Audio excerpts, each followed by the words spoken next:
Hi guys, welcome back to Intellectual Literature. This is Gauri. In this video, we are going to analyze UGC NET PYQs question number 71 to 75. In previous videos, we analyzed questions 1 to 70. If you have not watched that video, please go and watch that first and come back to this video. Please watch till the end of this video because I will going to analyze why correct options are correct and why wrong options are wrong with detailed explanation. So watch till end of this video. It is useful to your UGC NET preparation. Let's get started. Our 71st question, which of the following assumptions are true in the context of new criticism? Your options are the new movement in literature popularized close reading of the text, the leading critics new criticism or Alan Tate, Robert Penn Warren, R.P. Blackmore and Kenneth Brooke. The critical approach is extensively used in the study of novels and plays. This critical approach tends to discredit historical, social and political context of a work of literature. J.C. Ramshan published a book New Criticism wherein he appreciates I.E. Richards, William Emerson and T.S. Eliot. This question is from Literary Criticism. The correct answer is option D, that is A, B and D are only the correct options. C is not the correct option. I will explain statement wise. Close reading of the text. John Crew Ramsden published the book The New Criticism in 1941, which outlined the main ideas of New Criticism, a formalist movement which emphasizes close reading and analysis of text without considering the author's intention or the historical context. Leading critics include Alan Tate, Robert Penn Warren, R.P. Blackmore and Kenneth Brooke. Major critics associated with New Criticism are Alan Tate, Robert Penn Warren, John Crew Ramsden, Kenneth Brooks, William Emerson, F.R. Lewis, R.P. Blackmore and Kenneth Brooke, etc. Decredits historical, social and political context. That is true. New criticism believes in analyzing the value of literary works based on only itself rather taking into account the author's background or intentions while writing the text and political, historical and cultural significance. This one rejects the author's intention, that is intentional fallacy, rejects reader's response theory, that is affective fallacy, ignores historical social background, treats the text as autonomous. Why the other options are incorrect, extensively used in the study of novels and plays, that is totally wrong. This critical approach is mainly used in analyzing poetry and prose. Ramsden appreciates Richards, Emerson and Eliot, that is also wrong. Ramsden's books, The New Criticism, 1941 is critical, not appreciative, evaluative and corrective. The word appreciates makes this statement wrong. Move on to the next question. Which among the following described drama in the following words? This question is from Drama, British Literature. A true play is three-dimensional. It is literature that walks and talks before our eye. Your options are Marjorie Bolton, Allard D.C. Nicole, G.B. Shaw, Arthur Miller. The correct answer is Marjorie Bolton. British writer and critic Marjorie Bolton described drama in her seminal work of literary criticism, The Anatomy of Drama, which was published on the year 1960, stated that a play is not a piece of literature for reading. A true play is three-dimensional. It is literature that walks and talks before our eyes. The idea emphasizes that drama is not just written text but literature in performance with movement, speech and visual presence. Why the other options are incorrect? Allard C. Nicole, known for the theory of drama and British drama. His criticism is historical and analytical, not paraphrased in this metaphorical style. G.B. Shaw was primarily a playwright and social critic. His comments on drama focus on ideas, social reform, realism. Arthur Miller. Arthur Miller was a modern American dramatist, not a drama theorist. His essays discuss tragedy, moral responsibility. Move on to the next question. Identify the correct order of publication given below. This question is from literary theory. Simon Gikkandi's Maps of Englishness, Writing Identity in the Culture of Colonialism, Franz Fanon's The Wretched of the Earth, Homike Baba's Nation and Narration, Ernest Gellner's Nations and Nationalisms, Robert Young's Colonial Desire, Hybridity in Theory, Culture and Race. The correct order is first Franz Fanon's The Wretched of the Earth, which was published on the year 1961. Then Ernest Gellner's The Nations and Nationalism, which was published on the year 1983.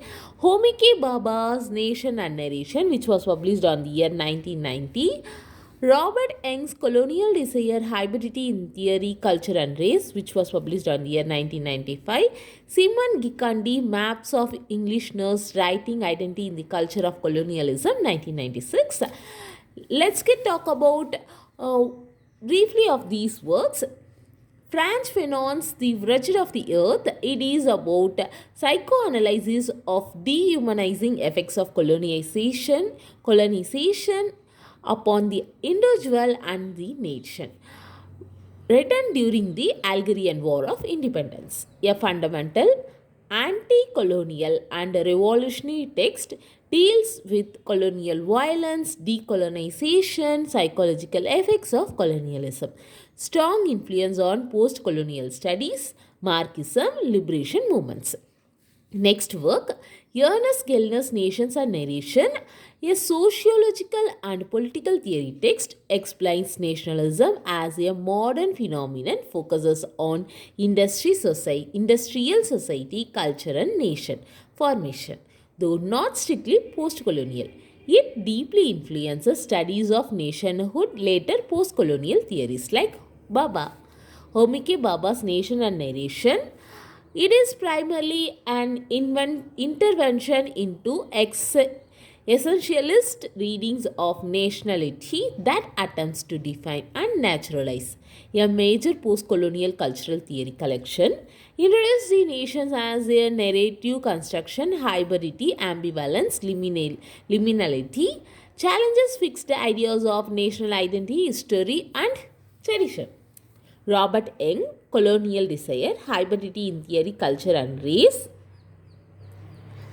A key theoretical text on hybridity connects post-colonial theory, psychoanalysis, post-structuralism. Engages with thinkers like Baba, Foucault, Derrida. Next work, Simon Gikandi's Maps of Englishness, Writing Identity in the Culture of Colonialism, which was published on the year 1996. It focuses on English identity, colonial discourse, culture and nationalism. Examines how Englishness is shaped by empire colonial encounters. Move on to the next question. Arrange the following text chronologically. This is also chronological question. This question is from non-fictional prose, Indian literature. Your options are Bharat's Natya Sastra, Shemendra's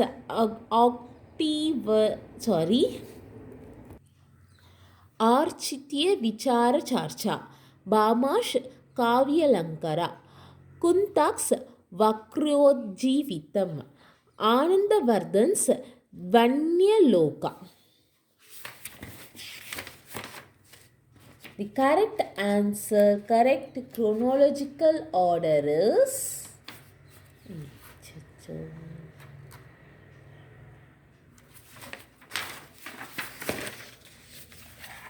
option C.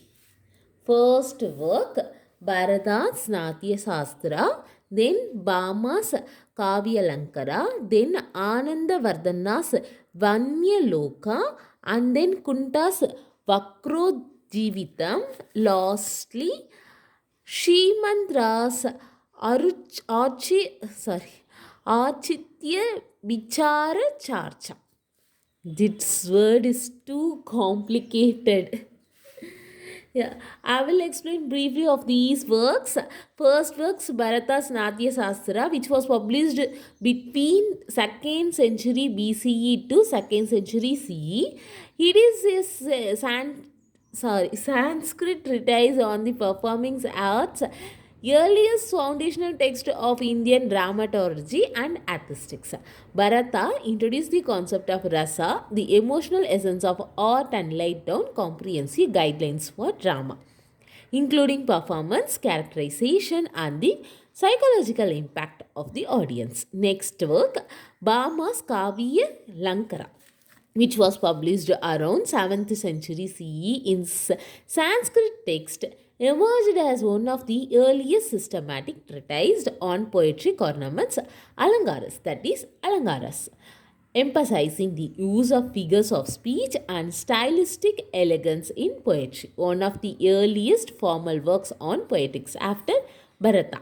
Then Ananda Vakradanta's Dvanyaloka, or A Light on Suggestion, is written by Anand Vardhan, which was published between 1840 to 1890, marked a critical turning point by proposing the Dvani suggestion theory as the soul of poetry, arguing that the essence of poetry lies in what is implied rather than explicitly stated, thereby enriching Indian literary criticism with deeper interpretative insights.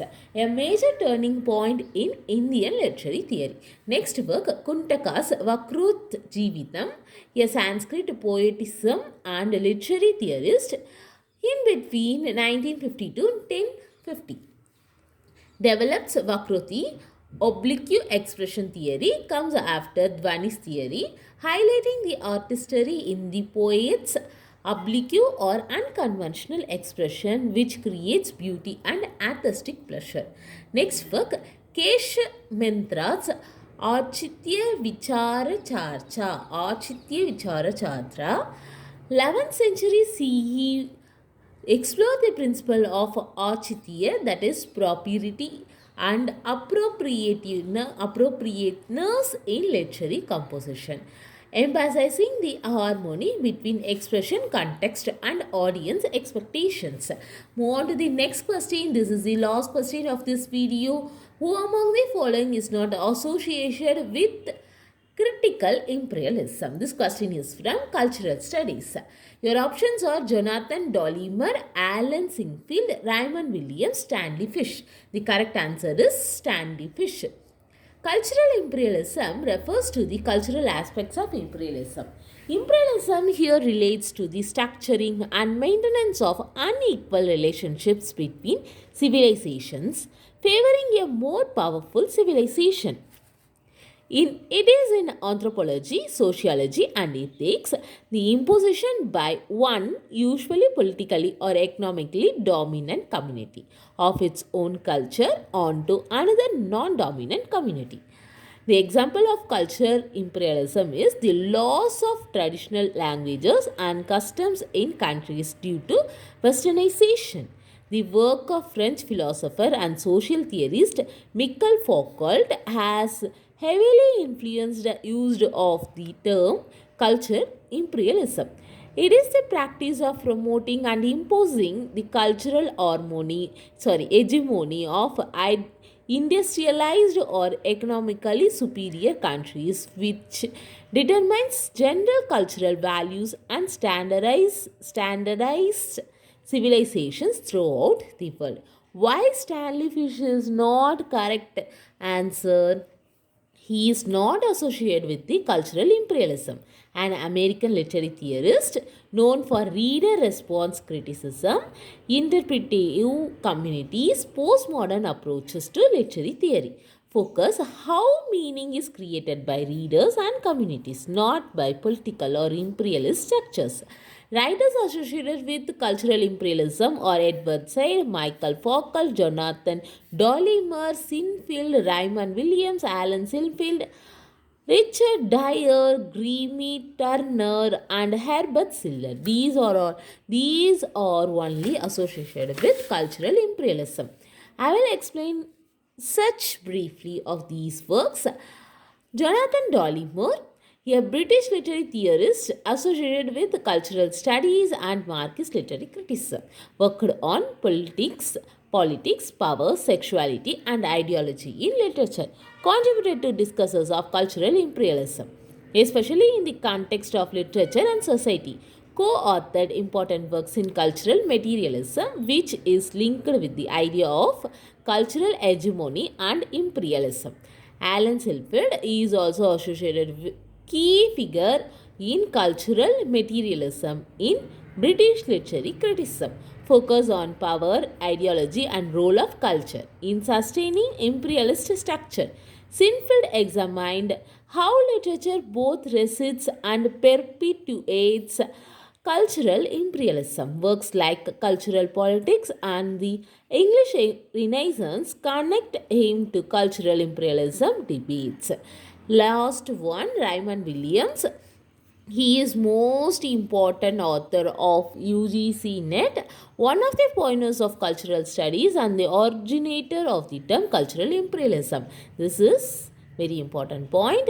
His works, Culture and Society, Keywords, explored how culture is shaped by social power, media, mass media, and economic dominance, directly associated with the cultural imperialism school, analyzing media, literature, and ideology in imperial context. I am closing here. I hope you are all found this video helpful. Please do like, share your thoughts in comment section and share this video who are all preparing for UGC NET examination. Do subscribe. Don't forget to subscribe my channel. This is Gauri from Intellectual Literature. See you on the next video. Tata, bye bye.